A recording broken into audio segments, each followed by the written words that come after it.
You already know what it does. SPI the most Easty, aka VJ Keyway, aka Bay Machiavelli. You know I'm 3 times realer, 3 times iller. I'm 3 times iller, three times iller, 3 times iller. So now let's go from how you went from Def, or let's say The Row, to G Unit. How did that transition happen?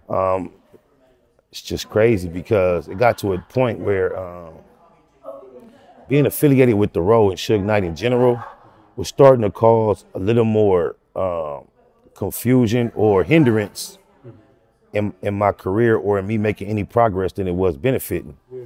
And I can remember having no idea that I was going to meet 50 Cent or the G Unit situation. I remember having to swallow a big lump in my throat and approach Suge Knight and ask him to take my likeness off his website. What happened was the individual who was doing the Death Row website was a guy named John, a white guy, LaGrange, Georgia. And when I was affiliated with The Row, he had a section for each artist on that website. So when you come to the Death Row website, if you want to go check on Spider, I basically had my own website embedded within their website, exactly. All the artists.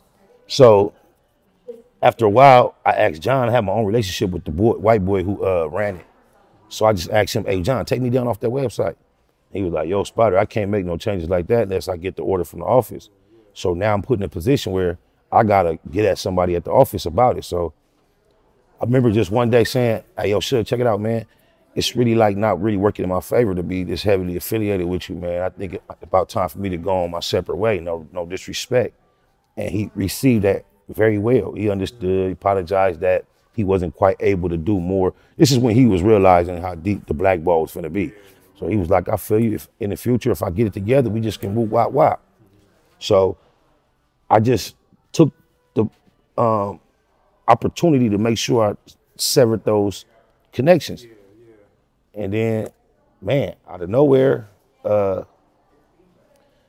happened to be in the ATL doing what we do. From a dude from around y'all section. I don't know how we really classify you, really from Tiny Locos. The boy Kill, I was with Cuz. So is that not Kill?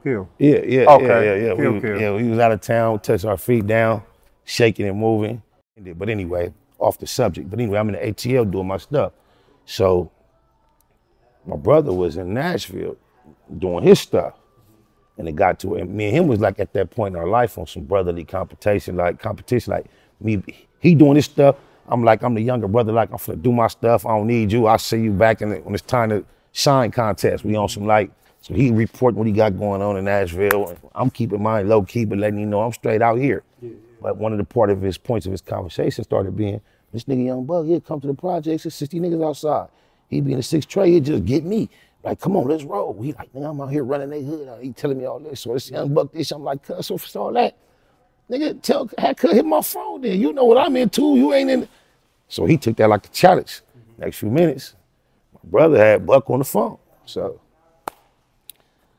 from my little communication with Buck, it all, but I just highlight the fact that very shortly before me meeting these dudes, I had to have the courage, the insight to separate from something that wasn't popping. I just can't imagine how I would have moved forward meeting these dudes had I not made that clear with Suge. Exactly. Yeah.